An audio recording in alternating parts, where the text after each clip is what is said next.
Na-recover ng mga operatiba ng Kawayan Component City Police Station ang mga pinaghihinalaang smuggled na sigarilyo na nagkakahalaga ng humigit kumulang 748,000 pesos matapos matagpuan sa Barangay Pinoma, Kawayan City, Isabela nitong Hunyo 2026.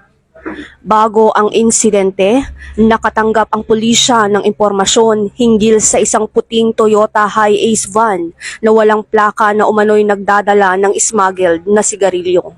Agad naman na naglatag ng checkpoint ang mga otoridad, ngunit tumakas ang naturang sasakyan nang mapansin ang naturang operasyon. Sa isinagawang pursuit operation, natagpuan ng mga pulis ang mga sako na naglalaman ng 748 rims ng iba't ibang brand ng sigarilyo na walang kaukulang tax stamps at pinaniniwalaang smuggled.